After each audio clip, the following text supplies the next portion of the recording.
Hello friends, स्वागत है आप सभी का हमारे इस यूट्यूब चैनल मेजर टारगेट पर। तो फ्रेंड्स, आज हम लोग लेके आए क्लास 10 में विज्ञान में फिजिक्स का अगला चैप्टर को देखेंगे।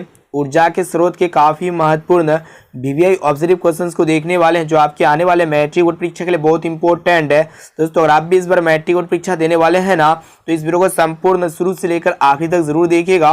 और आपके मैट्रिक बोर्ड परीक्षा में ऊर्जा के स्रोत से जितनी भी ऑब्जेक्टिव टाइम में प्रश्न पूछे जाएगा ना, इससे बाहर आपका एक भी प्रश्न नहीं आएगा। सभी प्रश्न आपका इसी वीडियो से आने वाला है। तो दोस्तों, इस वीडियो को संपूर्ण शुरू से लेकर आखिर तक जरूर देखिएगा। इसमें हम लोग total 32 most important observe questions को सेलेक्ट किए हैं, जो आपके आने वाले मैट्रिक बोर्ड परीक्षा के लिए बहुत इंपॉर्टेंट है। तो दोस्तों, अगर आप भी इस बार मैट्रिक बोर्ड परीक्षा देने वाले हैं ना, तो इस वीडियो को एक एक क्वेश्चन को अच्छी तरह से याद कर लीजिएगा, तभी आपकी मैट्रिक बोर्ड परीक्षा में एक भी प्रश्न नहीं छूटेगा। तो फ्रेंड्स, फटाफट से वीडियो को लाइक कर दीजिएगा। चैनल पर नए हैं ना, तो प्लीज चैनल को सब्सक्राइब करके बेल आइकन को प्रेस करके ऑल पर जरूर सेलेक्ट कर लीजिएगा। तो आइए शुरू करते हैं आज के पहले नंबर प्रश्न से। देखिएगा, यहाँ पे आज का फर्स्ट प्रश्न काफी महत्वपूर्ण है। देखिएगा क्या करा है कि निम्न में से कौन बायोगैस ईंधन का स्रोत नहीं है। बहुत ही महत्वपूर्ण प्रश्न है और आपकी मैट्रिक बोर्ड परीक्षा में बार बार पूछे जाते हैं। दोस्तों, ये बायोगैस ईंधन स्रोत क्या होते हैं? जो जीव जंतुओं से जो प्राप्त ईंधन होता है ना, उसको हम लोग बायोगैस ईंधन कहेंगे। तो यहाँ पे देखिए, ऑप्शन ए में आपका दिया हुआ लकड़ी, जो कि जीव से प्राप्त होता है। और दोस्तों, इसी प्रकार गोबर गैस भी जो है ना, जीव जंतुओं से प्राप्त होता है, और कोयला भी जो है ना, जीव जंतुओं से प्राप्त होता है। लेकिन ये नाभिक की ऊर्जा जो है ना, ये बायोगैस ईंधन स्रोत का उदाहरण नहीं है। यहाँ पे हमारा ऑप्शन नंबर सी जो है ना, बिल्कुल से उत्तर हो जाएगा। और दोस्तों, ये प्रश्न बहुत इंपॉर्टेंट है और आपके मैट्रिक बोर्ड परीक्षा में बहुत बार पूछा जा चुका है। दोस्तों, अगर आपको जो भी प्रश्न याद है ना, तो उस प्रश्न को अपने नोटबुक में जरूर नोट कर लीजिएगा। और इस वीडियो को संपूर्ण शुरू से लेकर आखिर तक देखने के बाद आप लोग कमेंट करके जरूर बताइएगा कि ये 32 प्रश्न में से आप लोग को पहले से कितना प्रश्न याद था। अब चलिए फ्रेंड्स, देखते हैं यहाँ पे अगला प्रश्न। देखिएगा, यहाँ पे 2 नंबर प्रश्न काफी महत्वपूर्ण है। देखिएगा ध्यानपूर्वक क्या करा है कि ग्लोबल वार्मिंग के लिए उत्तरदायी गैस है। बहुत ही महत्वपूर्ण प्रश्न है। तो दोस्तों, ऑप्शन ए में आपका दिया हुआ है O2, और ऑप्शन बी में आपका दिया हुआ NH3 यानी कि अमोनिया, और ऑप्शन सी है CO2 यानी कि कार्बन डाइऑक्साइड, और ऑप्शन डी में आपका दिया हुआ N2 यानी कि नाइट्रोजन। तो दोस्तों, ग्लोबल वार्मिंग के लिए जो उत्तरदायी गैस होता है ना, कार्बन डाइऑक्साइड गैस होता है। इसे आप लोग को याद रखना है।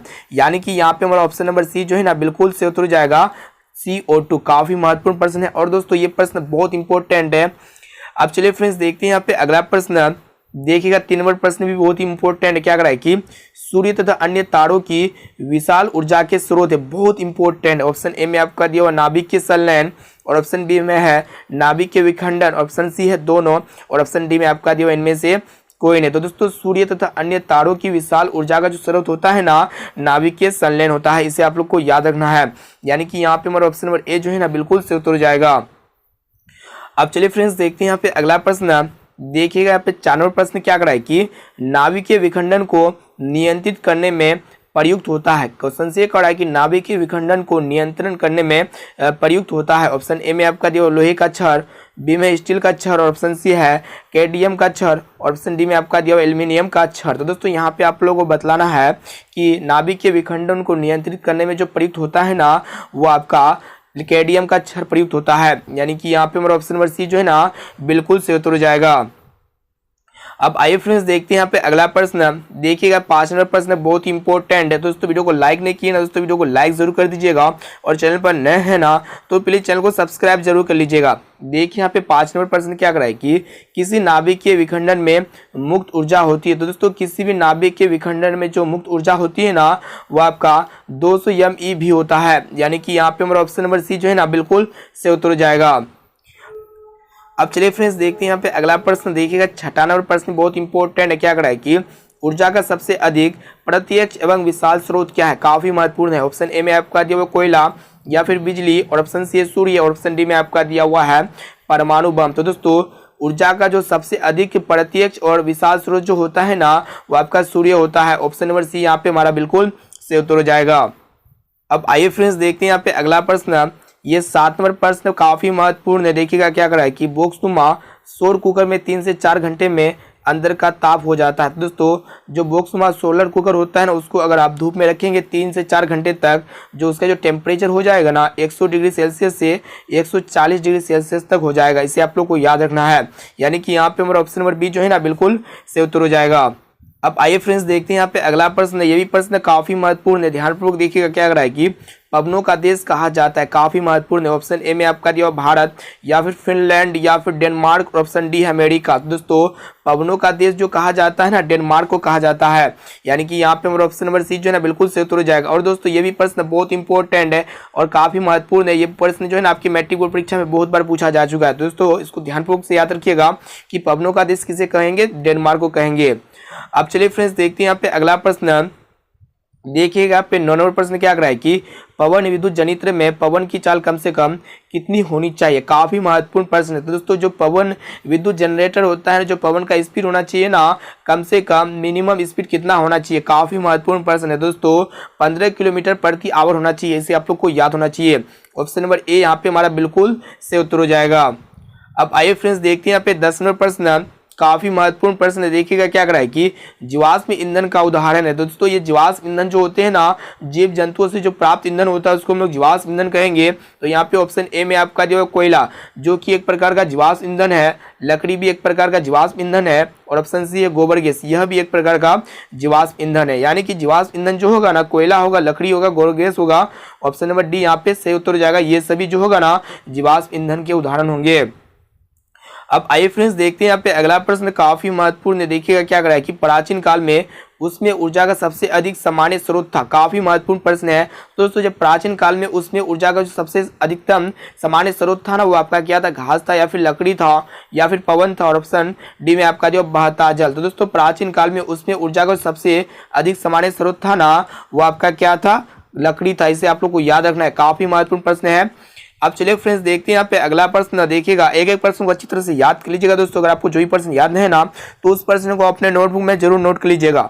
देखिए यहाँ पे 12 नंबर प्रश्न क्या कर रहा है कि कार्य करने की क्षमता को क्या कहते हैं? काफी महत्वपूर्ण प्रश्न है और सिंपल प्रश्न है दोस्तों। कार्य करने की क्षमता को जो है ना हम लोग क्या कहते हैं? ऊर्जा कहते हैं। यानी कि यहाँ पे हमारा ऑप्शन नंबर सी जो है ना बिल्कुल सही उत्तर हो जाएगा। कार्य करने की क्षमता को क्या कहते हैं? ऊर्जा कहते हैं। और दोस्तों ये ऊर्जा का जो ऐसा मात्रा होता है ना, जूल होता है। साथ में इसे भी आप लोग को याद रखना है। यानी कि यहाँ पे हमारा ऑप्शन नंबर सी जो है ना बिल्कुल सही उत्तर हो जाएगा।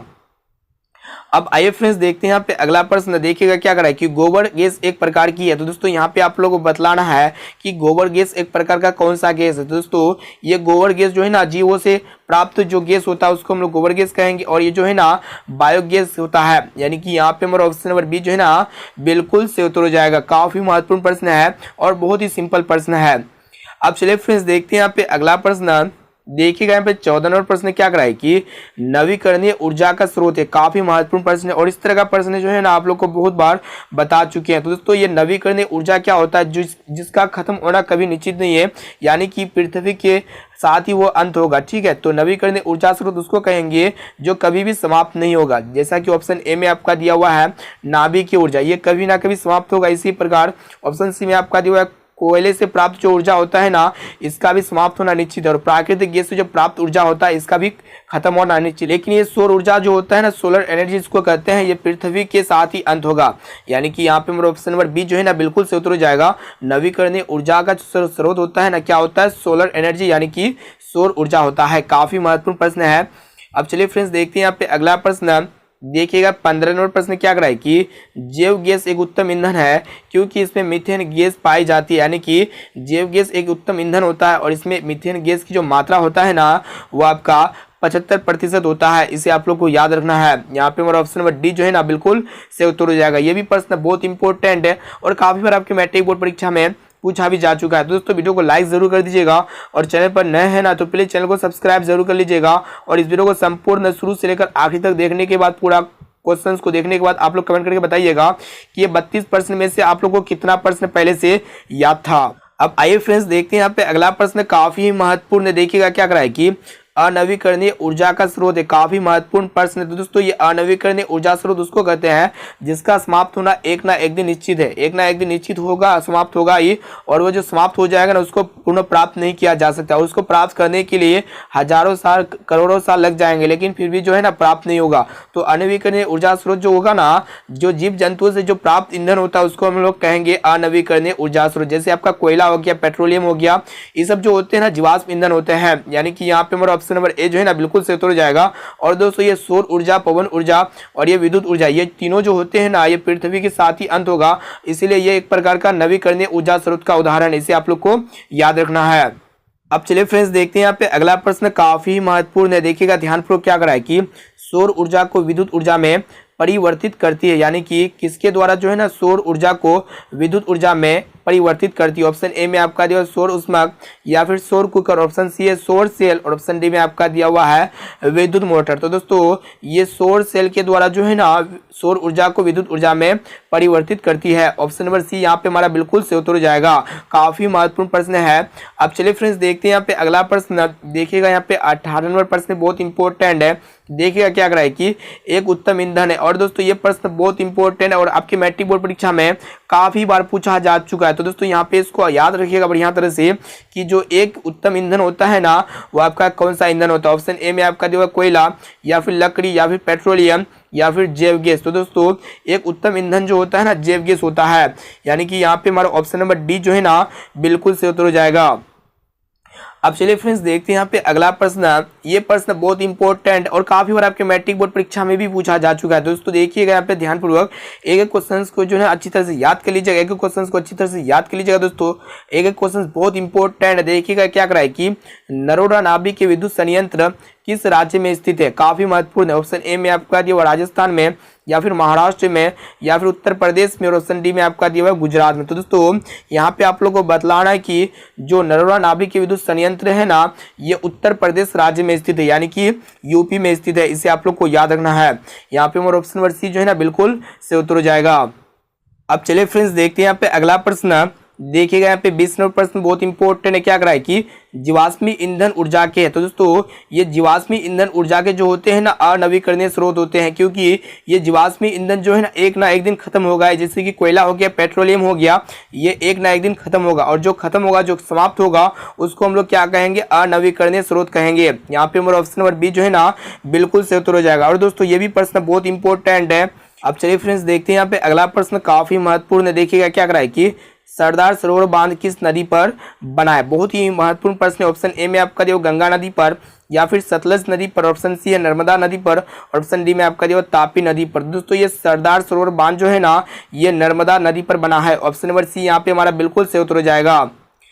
अब चलिए फ्रेंड्स देखते हैं यहाँ पे अगला प्रश्न। देखिएगा यहाँ पे 22 नंबर प्रश्न बहुत इंपॉर्टेंट है। क्या करा है कि टिहरी बांध किस नदी पर बना है। तो दोस्तों ये टिहरी बांध जो है ना किस नदी पर बना है। ऑप्शन ए में आपका देखो गंगा नदी पर या फिर सतलज नदी पर या फिर यमुना नदी पर, ऑप्शन डी है नर्मदा नदी पर। दोस्तों ये टिहरी बांध जो है ना गंगा नदी पर बना है। यहाँ पे हमारा ऑप्शन नंबर ए जो है ना बिल्कुल से उत्तर हो जाएगा। और दोस्तों ये भी प्रश्न बहुत इंपॉर्टेंट है। अब चलिए फ्रेंड्स देखते हैं यहाँ पे अगला प्रश्न।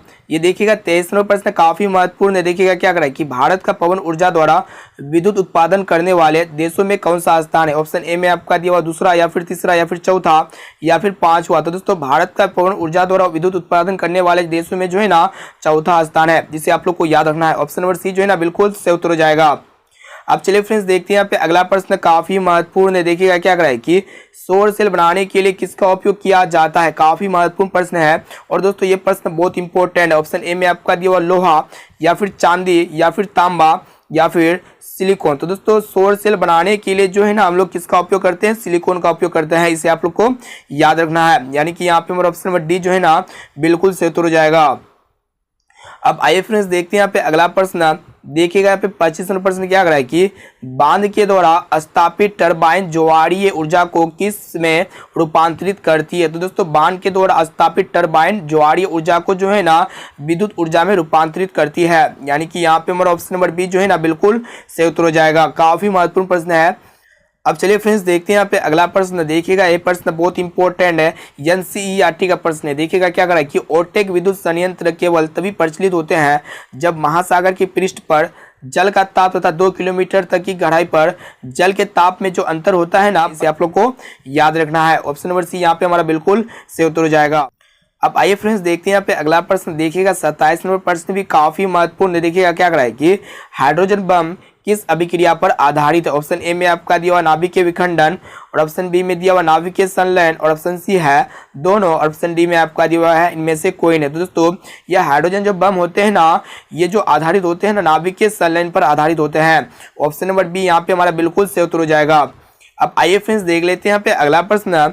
देखिएगा यहाँ पे 28 नंबर प्रश्न क्या करा है कि तारापुर नाभिकीय विद्युत संयंत्र किस राज्य में स्थित है। ये प्रश्न बहुत इंपॉर्टेंट और दोस्तों ये प्रश्न काफी महत्वपूर्ण है और बहुत बार आपकी मैट्रिक बोर्ड परीक्षा में पूछा भी जा चुका है। दोस्तों यहाँ पे आप लोगों को बतलाना है कि तारापुर नाभिकीय विद्युत संयंत्र जो है ना किस राज्य में स्थित है। तो दोस्तों ऑप्शन ए में आपका दिया महाराष्ट्र में, या फिर राजस्थान में, या फिर तमिलनाडु में, या फिर गुजरात में। तो दोस्तों ये तारापुर नाभिकीय विद्युत संयंत्र जो है ना महाराष्ट्र में स्थित है। इसे आप लोग को याद रखना है, यानी कि यहाँ पे हमारा ऑप्शन नंबर ए जो है ना बिल्कुल से उत्तर हो जाएगा। अब आइए फ्रेंड्स देखते हैं यहाँ पे अगला प्रश्न काफी महत्वपूर्ण। देखिएगा क्या करा है कि राणा प्रताप सागर नाभिकीय विद्युत संयंत्र किस राज्य में स्थित है। काफी महत्वपूर्ण है। तो ऑप्शन ए में आपका दिया हुआ है गुजरात में, या फिर तमिलनाडु में, या फिर महाराष्ट्र में, और ऑप्शन डी है राजस्थान में। तो दोस्तों ये राणापुर प्रताप सागर नाभिकीय विद्युत संयंत्र जो है ना गुजरात राज्य में स्थित है। इसे आप लोग को याद रखना है, यानी कि यहाँ पे हमारा ऑप्शन नंबर ए जो है ना बिल्कुल से उत्तर हो जाएगा। अब चलिए फ्रेंड्स देखते हैं यहाँ पे अगला प्रश्न। देखिएगा यहाँ पे 30 नंबर प्रश्न क्या कराए कि दोस्तों वीडियो को संपूर्ण शुरू से लेकर आखिरी तक जरूर देखिएगा। इसमें हम लोग 32 मोस्ट इंपोर्टेंट ऑब्जर्व क्वेश्चंस को देख रहे हैं जो आपके आने वाले मैट्रिक बोर्ड परीक्षा के लिए बहुत इंपॉर्टेंट है। दोस्तों क्वेश्चन ये कह रहा है कि कल्पक्कम नाभिकीय विद्युत संयंत्र किस राज्य में स्थित है। ऑप्शन ए में आपका दिया उत्तर प्रदेश में, या फिर तमिलनाडु में, और ऑप्शन सी है कर्नाटक में, और ऑप्शन डी में आपका दिया हुआ गुजरात में। तो दोस्तों ये कल्पक्कम नाभिकीय विद्युत संयंत्र जो है ना तमिलनाडु में स्थित है। इसे आप लोग को याद रखना है। ऑप्शन नंबर बी जो है ना बिल्कुल से उत्तर हो जाएगा। अब चलिए फ्रेंड्स देखते हैं यहाँ पे अगला प्रश्न। देखिएगा यहाँ पे क्या करा है कि काकरापार नाभिकीय विद्युत संयंत्र किस राज्य में स्थित है। काफी महत्वपूर्ण प्रश्न है। तो दोस्तों ऑप्शन ए में आपका दिया हुआ तमिलनाडु में, या फिर उत्तर प्रदेश में, या फिर गुजरात में, या फिर कर्नाटक में। तो दोस्तों ये काकरापार नाभिकीय विद्युत संयंत्र जो है ना गुजरात राज्य में स्थित है, यानी कि यहाँ पे हमारा ऑप्शन नंबर सी जो है ना बिल्कुल से उत्तर हो जाएगा।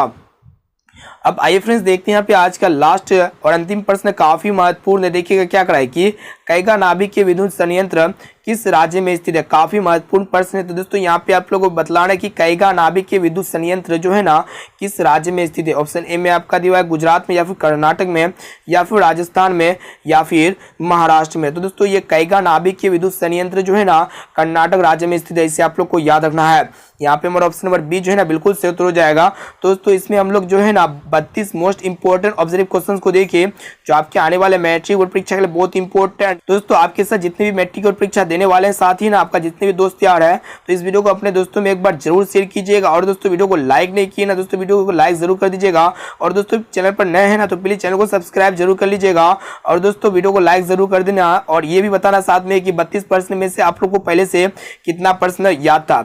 अब आइए फ्रेंड्स देखते हैं यहाँ पे आज का होमवर्क प्रश्न जो स्पेशली आपके लिए लिया गया। देखिएगा क्या करा है कि विद्युत प्रतिरोध का मात्रक है। तो दोस्तों यहाँ पे आप लोग को बतलाना है कि विद्युत प्रतिरोध का जो है ना मात्रक क्या होता है। ऑप्शन ए में आपका दिया एम्पियर, या फिर वोल्ट, या फिर ओम, या फिर वाट। तो दोस्तों इसका जवाब जो है ना आप लोग को कमेंट करके बताना।